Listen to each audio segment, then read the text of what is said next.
السلام علیکم ناظرین، پروگرام میں خوش آمدید کہتے ہیں۔ آج ہم بات کریں گے کرونا کے حوالے سے، اومیکرون کی جو پھیلاؤ ہے پاکستان کے اندر، اس کی کیا صورتحال ہے، اور پاکستان کی معیشت کے حوالے سے بھی بات کریں گے، اور افغانستان کے ساتھ ہمارے جو تعلقات ہیں اس پہ بھی گفتگو کریں گے۔ سب سے پہلے ہم بات کریں گے کرونا کی صورتحال کا، کہ اس وقت ہمیں کن چیلنجز کا سامنا ہے، ویکسینیشن کتنی ہو چکی ہے، ہمارے پاس ویکسینز کتنی موجود ہیں، اور ہماری جو گورنمنٹ کی پالیسی ہے اس حوالے سے، اور کچھ ایسی خبریں بھی آ رہی ہیں، کچھ ایسے تجزیے بھی پیش کیے جا رہے ہیں کہ شاید آنے والا جو مہینہ ہے فروری، اگلا مہینہ جو ہے وہ شاید ہمارے لیے کوئی بہت زیادہ چیلنجنگ ہوگا، جس طرح سے پوری دنیا کے اندر، خاص کر یورپ میں جو ہم دیکھ رہے ہیں، امریکہ میں، برطانیہ میں اومیکرون کا پھیلاؤ جو ہے بہت تیزی سے بڑھ رہا ہے۔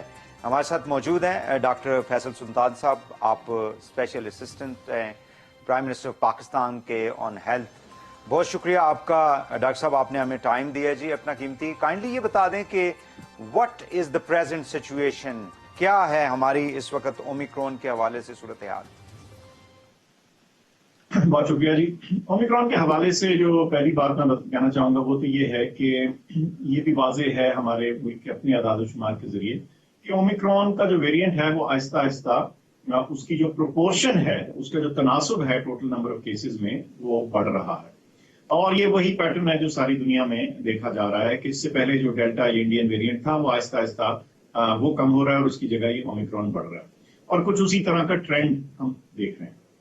دوسری بات یہ ہے کہ جو روزانہ کے اعداد و شمار ہم دیکھتے ہیں ان میں مختلف چیزوں پہ نظر ہوتی ہے، لیکن ایک چیز جو ہم نے وقت کے ساتھ دیکھی خاصی سینسٹیو ہے ٹرینڈز کو پک کرنے میں، اور وہ ہے پرسنٹیج پازیٹیوٹی۔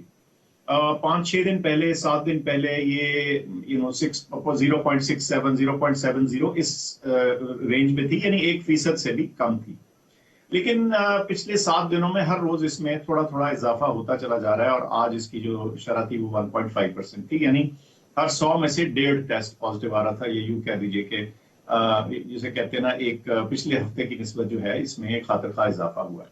اب جو ٹوٹل نمبر آف کیسز ہیں وہ ابھی بھی کوئی اتنے اس طرح سے زیادہ نہیں ہے، لیکن جو ٹرینڈ کو ہم دیکھتے ہیں تو ہمیں خدشہ ہوتا ہے کہ جیسے ہم نے کچھ پریڈکٹ بھی کیا تھا کہ اس کا اضافہ ہمارا جنوری کے پہلے اور دوسرے ہفتے میں آنا شروع ہوگا، اور اس کے اثرات اور اس کا آغاز ہم دیکھ رہے ہیں۔